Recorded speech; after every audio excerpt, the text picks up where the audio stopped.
ପିଲାମାନେ ଆମେ ଆଜି ଅଷ୍ଟମ ଶ୍ରେଣୀର ସଂସ୍କୃତ ବହିର ପ୍ରଥମ ପାଠ ପରିବେଶ ପଢ଼ିବା। ମୁଁ ପ୍ରଥମେ ଲାଉଡ୍ ରିଡିଂ କରୁଛି, ପିଲାମାନେ ଧ୍ୟାନ ଦେଇ ଦେଖନ୍ତୁ। ଇୟଂ ଭାରତୀ ମନୋଜସ୍ୟ ମାତା, ମନୋଜଃ ପ୍ରତିଦିनं ମାତରಂ प्रणमति। एकदा मनोजः मात्रा सह नदीतटे भ्रमति स्म, तदा सः मात्रे निवेदयति, मातः कः नाम परिवेशः, कृपया वदतु। माता वदति, पुत्र अस्मान् परितः यः दृश्यमानः अस्ति सः परिवेशः। भूमिः, जलं, गगनं, वायुः, वृक्षाः, जीवाः च विशेषतः परिवेशः इति परिचितः। पुत्रः पुनः पृच्छति, मातः केन भावेन सः दूषितः भवति। माता वदति, गृहस्य अवकरद्वारा तथा च कृषिक्षेत्रे रासायनिकसारस्य प्रयोगद्वारा भूमिः दूषिता भवति। नगरस्य शिल्पगारस्य च वर्ज्यद्रव्यद्वारा जलं प्रदूषितं भवति। तैलचालितयानानां धूम्रद्वारा वायुः प्रदूषितः भवति। शिल्पगारस्थापनार्थम् अरण्यक्षेत्राणि विनष्टानि भवन्ति। वृक्षाणां छेदनं भवति, तेन वन्यजीवाः विनाशं गच्छन्ति। प्रतिदिनम् उत्तापस्य वृद्धिः भवति। आवश्यकसमये मेघाः न वर्षन्ति। ठीक अछि पिलामाने, इयं भारती मनोजस्य माता, ये भारती मनोजर माँ। मनोजः प्रतिदिनं मातरं प्रणमति, मनोजः प्रतिदिनं कां प्रणमति, मातरं प्रणमति। मनोज प्रतिदिन मां को प्रणाम करे। एकदा मनोजः मात्रा सह नदी तटे भ्रमति स्म। एकदा माने थरे मनोज मांकर सहित नई कूଳରେ बुलुथिला। देखंतु, ध्यान दियंतु पिला माने, एठी सह शब्द जोगरे तृतीया विभक्ति होईची। मात्रा सह, मांकर सह एक्चुअली हेबा कथा, किंतु सहज शब्द जेतेबेले अछि सेठी होईची मात्रा। मात्रा हेउची तृतीया एकवचन। मातृ शब्द तृतीया एकवचन रे मात्रा हेउची। स्म थिले कोन हुए, अतीत काल होई जाए। स्म लागितिले अतीत काल रो प्रयोग होई जाए। ध्यान दियंतु। तदा सह मात्रे निवेदयति, सेतेबेले से मां को निवेदन करिछि। मात कह नाम परिवेशः, मां परिवेशर किए, काहाकु परिवेश कहा जाउछि। कृपया वदतु, दया करी कुहंतु। माता वदति, मां कहुछंती, पुत्र हे पुओ, अस्मान् परितः यः दृश्यमानः अस्ति सः परिवेशः। अस्मान् परितः आम्भ मानकर चारिपटे जहा देखा जाउछि से परिवेश अटे। एठारे देखंतु पिला माने, परितः शब्द जोगरे द्वितीया विभक्ति होईछि। परितः शब्द जोगरे द्वितीया विभक्ति हुए।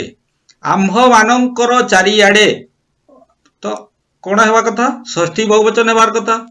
अस्माकं परितः हेबार कथा, किंतु परितः शब्द जोगरे द्वितीया विभक्ति हुए, सेतिपय द्वितीया विभक्ति प्रयोग होईछि।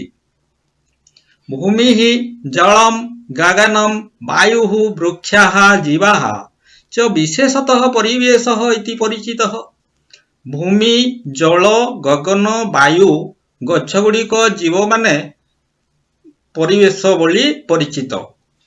पुत्र पुनः पृच्छति, पुओ पुणी पचारिछि, मातः केन भावेन सह दूषितः भवति। मां किभଳି भावरे से दूषित हेउछि। माता वदति, मां कहुछंती, गृहस्य अवकर द्वारा तथा च कृषिक्षेत्रे रासायनिक सारस्य प्रयोग द्वारा भूमि दूषिता भवति। घरर अलिया आवर्जना एवं कृषिक्षेत्र रे रासायनिक सारर प्रयोग द्वारा भूमि दूषित हेउछि।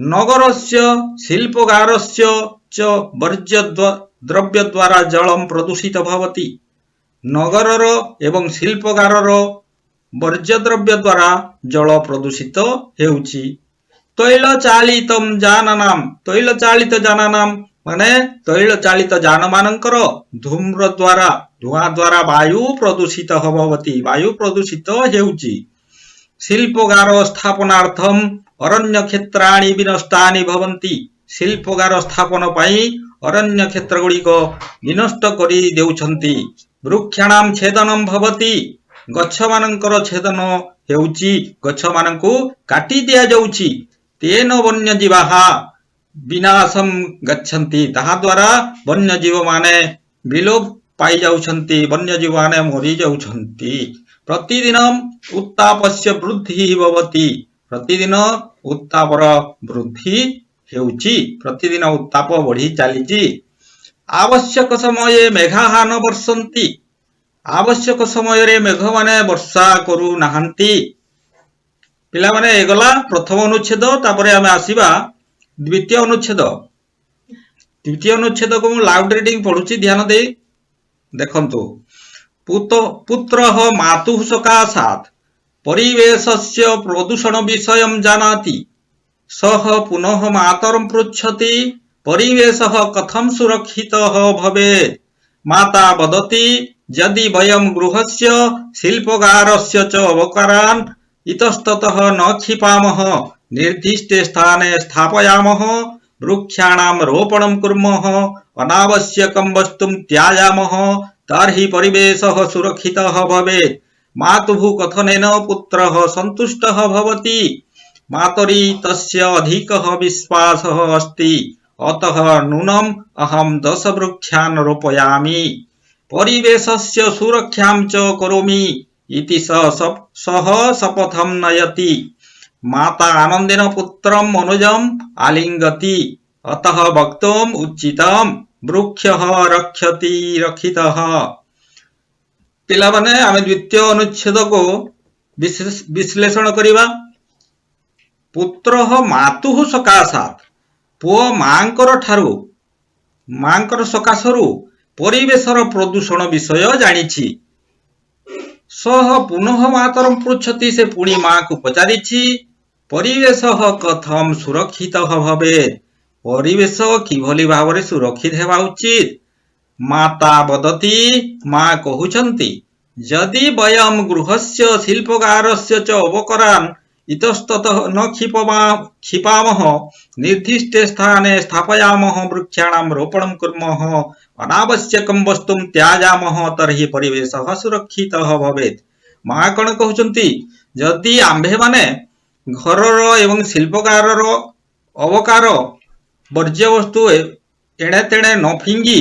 गोटे निर्दिष्ट स्थान रे रखिबा एवं गच्छ मानकर रोपण करिबा गच्छ लगैबा अनावश्यक वस्तु को परित्याग करिबा ताहेले परिवेश सुरक्षित हेबो मातुः कथनेन पुत्रः सन्तुष्टः भवति मांकर कथारे पुओ सन्तुष्ट होइछि मातरि तस्य अधिकः विश्वासः अस्ति मांक ठारे ताहार अधिक विश्वास अछि अतः नूनम अहम 10 वृक्षान् रोपयामि अतः माने एणु नूनम माने निश्चय मु 10टी गछ लगैबी रोपण करिबी परिवेशस्य सुरक्षां च करोमि परिवेशर सुरक्षा करिबी इति सह शपथं नयति बोली इति माने बोली से शपथ नेइछि माता आनंदेन पुत्रम मनोजम आलिंगति मां आनंदरे पुओ मनोज को आलिंगन करिछि अतः वक्तुम उचितम वृक्षः रक्षति रक्षितः एणु कुहा जाइछि जे वृक्ष को रक्षा करे से ताकू रक्षा करे पिला माने आज प्रथम पाठ शेष होइछि आसंता काली एही प्रश्नर उत्तर आम्भे आलोचना करिबा।